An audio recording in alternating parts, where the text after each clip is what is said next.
Ça doit être... Merci, Monsieur le Président. Monsieur le Ministre, lors de votre audition, donc avec ma collègue et moi, pour notre rapport aux exports, vous aviez pointé vous-même la dispersion des compétences au sein de la Team France Export entre Business France, les services économiques, les CCI, BPI France, un constat que vous aviez déjà fait dans un rapport que vous avez fait par le passé, en 82, je crois.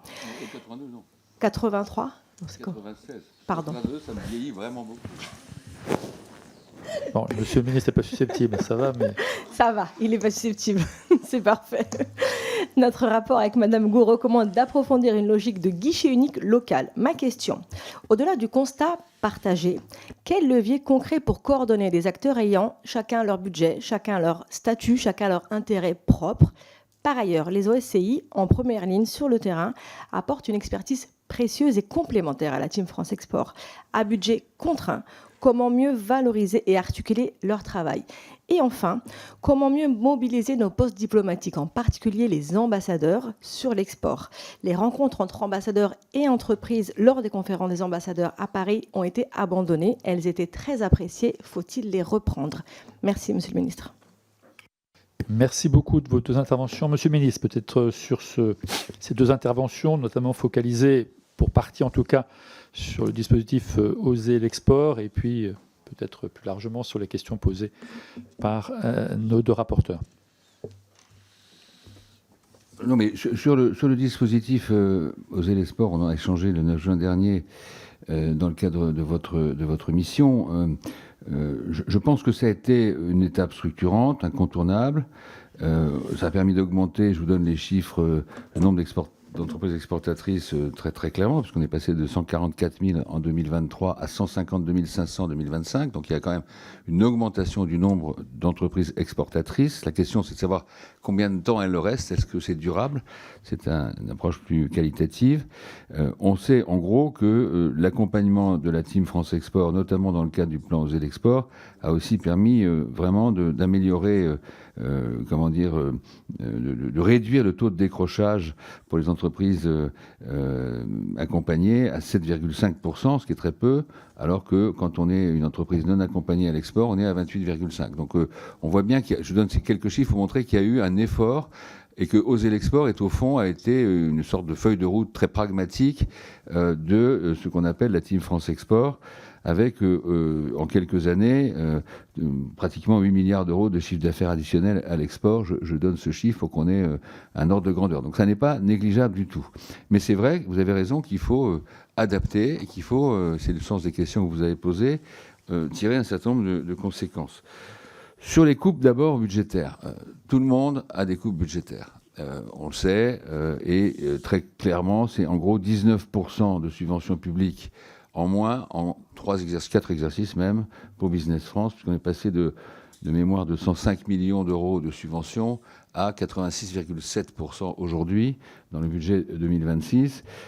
Par comparaison quand même, parce que ça va nous amener après au modèle italien. Les Italiens, ils sont passés, parce qu'ils ont rajouté pratiquement 40 millions, ils sont à 330 millions à partir de 2026 pour l'opérateur ICE, 330 millions d'euros de subventions publiques. Je ne parle pas du reste, évidemment, hein. C'est-à-dire les fédérations professionnelles, les régions, etc. Nous avons 86 millions, sans compter évidemment l'apport, par contre très important, de l'ensemble de la Team France Export, qui est quand même aussi, qui n'est pas quantifié, mais dont il faut tenir compte, et l'apport des collectivités, notamment des régions. L'Espagnol, l'ISEX, il est à 140 millions d'euros de subventions. Je cite toujours le chiffre de la Wallonie aussi, je crois que c'est 76 millions simplement pour la Wallonie. Donc on est quasiment au chiffre pour la Wallonie, pas pour toute la Belgique. Donc on a un vrai problème de compétition en termes budgétaires, et ce parce que nous avons une situation financière, budgétaire de nos finances publiques qui a imposé des réductions. Donc, est-ce que ça doit se traduire par des coups de rabot? C'est un peu le sens de votre question, de façon uniforme. C'est précisément tout le contraire que nous essayons de faire. Et là, les instructions que j'ai données au nouveau directeur général de Business France dès sa nomination, en début d'année, il y a 3 mois, ont été précisément de travailler sur un plan, non pas de restructuration ou de rabot, mais sur un plan de hiérarchisation, de relance, de dynamisation des équipes et du dispositif Business France, qui est quand même, honnêtement, même s'il y a des hauts et des bas, même si c'est parfois un peu dépendant d'un pays à l'autre ou d'une personne à l'autre, mais qui est quand même un bel outil, avec des gens qui sont motivés et qui essaient vraiment de bouger. Donc on va supprimer, dans la proposition du directeur Louis Marguerite, un certain nombre de choses. Dans les fonctions support, on va réduire un peu les équipes et le budget communication propre. On va, beaucoup moins investir sur l'e-commerce, parce qu'en réalité, l'e-commerce n'a pas besoin de Business France, il se développe très bien. On va revoir un certain nombre de missions qui n'étaient peut-être pas très productives, pour renforcer à l'inverse les choses dans deux directions. Un, et je réponds à une de vos questions, l'idée c'est d'intensifier l'effort d'accompagnement, qui veut dire d'abord de détection, de conseil au départ, et ensuite d'accompagnement vers les grosses PME ou les ETI.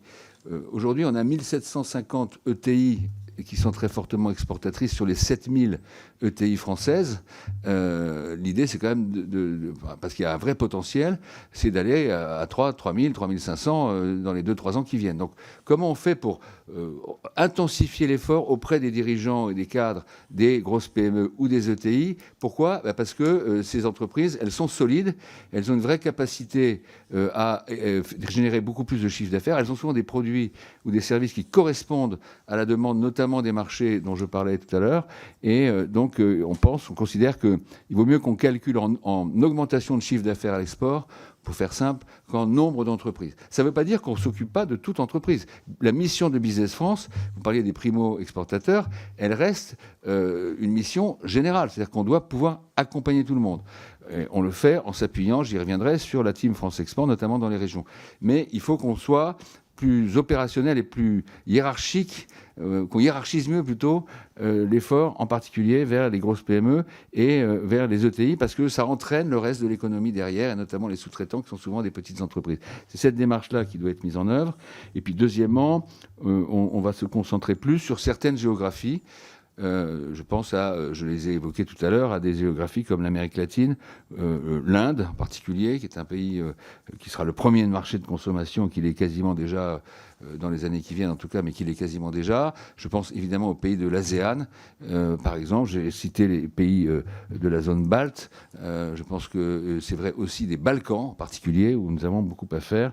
Donc une priorisation, une hiérarchisation des efforts. Troisièmement, une hiérarchisation aussi plus qualitative. J'ai évoqué le sujet, l'agroalimentaire, qui est une grande spécialité française quand même, qui a aujourd'hui, qui n'a plus d'excédent, ou presque. On est à 200 millions d'excédents. Alors c'est vrai qu'il y a eu des éléments conjoncturels l'année dernière, mais enfin c'est quand même pas un très bon signal. Moi, quand j'étais secrétaire d'État à l'agriculture et à l'agroalimentaire, c'était il y a 20 ans, on était à 14 milliards d'excédents. Donc aujourd'hui, évidemment, on ne l'est plus. J'étais encore ces derniers jours avec les professionnels des filières agroalimentaires pour regarder comment, notamment à l'occasion du ciel, on va franchir une étape. Après, je peux en parler pendant des heures. Il y a des tas de choses très concrètes derrière. Mais en gros, les grandes orientations, c'est ça. C'est-à-dire, on hiérarchise, on est plus stratégique, mais on ne fait pas du rabot. Simplement, on tient compte du fait que on a quand même 20 millions de subventions de moins. Il y a un troisième élément qui est important dans cette stratégie de Business France, ce sont les VIE, qui sont un sujet majeur, qui d'ailleurs permettent d'avoir des recettes, pour le coup, à Business France, qui gère très bien. Il y en a 11 500 aujourd'hui dans le monde, dans les entreprises françaises. Je parle des VIE, je ne parle pas des VIA. Mais on a 60 à 70 000, selon les années, candidats et candidates. Et c'est évidemment frustrant de ne pas pouvoir répondre plus. Donc un gros effort va être fait pour convaincre notamment ces fameuses PME ou ETI qui ont un potentiel de prendre plus de VIE, parce que c'est un grand service très subventionné, peu cher pour l'entreprise. C'est aussi le moyen d'emmener beaucoup plus de jeunes encore dans le monde, de développer la culture de l'export et de l'international dans nos entreprises, et c'est évidemment un effet très bénéfique. Je réponds aussi rapidement que possible, Monsieur le Président, aux autres questions. Donc, on ne privilégie pas les grands groupes. C'est plutôt la cible centrale qu'on va intensifier, si vous voulez, dans le travail, c'est PME et ETI. Le modèle italien. Écoutez, le modèle italien, c'est qu'ils ont beaucoup plus de subventions publiques. Le modèle italien, c'est aussi qu'ils sont beaucoup plus collectifs. Quand vous allez sur un salon, qui est, pour moi, je le dis au passage, qui reste l'élément, enfin l'outil principal de développement à l'export, notamment pour les nouveaux exportateurs. On voit Italia partout. On voit même le salon agroalimentaire EAT, Italia. Donc ils ont une communication très collective, très forte. Ils sont en équipe, ils s'entraînent les uns les autres. Les grands groupes emmènent les moyens qui emmènent les petits. C'est le principe des districts industriels italiens. Et donc il y a là vraiment quelque chose qui doit nous inspirer pour qu'on aille nous-mêmes beaucoup plus, et dans la communication et dans la façon de faire travailler la Team France Export dans un esprit collectif. C'est honnêtement quelque chose qui est... Enfin, j'espère qu'on va vraiment progresser dans les mois qui viennent là-dessus, y compris avec des mesures très très précises, notamment sur la bannière France, qu'on ne voit pas assez sur les salons et qu'on doit avoir, comme on voit la bannière Italie ou la bannière Portugal ou la bannière New Zealand. Bon. Et puis, deuxièmement, resserrer les boulons pour qu'on soit vraiment plus collectif. C'est pas gagné d'avance, hein, parce que comme vous l'avez dit vous-même, il y a quand même beaucoup d'esprit gaulois. En France, on travaille beaucoup en silo. Enfin, on continue à défendre sa petite cuisine sur son petit réchaud, comme disait le général. Bon, c'est un trait de caractère, c'est culturel chez nous. Mais si on ne casse pas ça, si on ne renforce pas l'esprit collectif et la communication collective, ben, on continuera à se faire dépasser par des gens qui finalement courent plus vite que nous. Je résume, mais c'est donc plutôt à source d'inspiration, le modèle italien, sous réserve qu'on puisse au moins stabiliser budgétairement, c'est ce que j'ai demandé au Premier ministre, et que dans les années qui viennent, si on fait bien ce travail, on puisse en avoir le fruit en ayant à nouveau un peu plus de moyens financiers.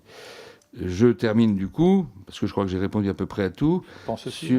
Non mais sur le thème, c'était la question d'Amélia Lacrafi, sur le thème, mais je crois que j'ai un peu répondu, de la dispersion. C'est notre principal ennemi, on est d'accord. Mais encore une fois, j'étais la semaine dernière avec les CCE, la semaine d'avant avec la Chambre de commerce française, cette semaine, la semaine précédente aussi avec les chambres de commerce internationales, avec tous les acteurs. Ils sont tous preneurs de travailler plus ensemble. Ils savent très bien qu'ils sont en train de se faire dépasser. Et de ce point de vue, l'OSCI, enfin les organisations privées, ont un rôle à jouer. Moi, je veux qu'elles soient beaucoup plus intégrées. Vous avez parfaitement raison. Elles sont toujours un peu à part, en fait.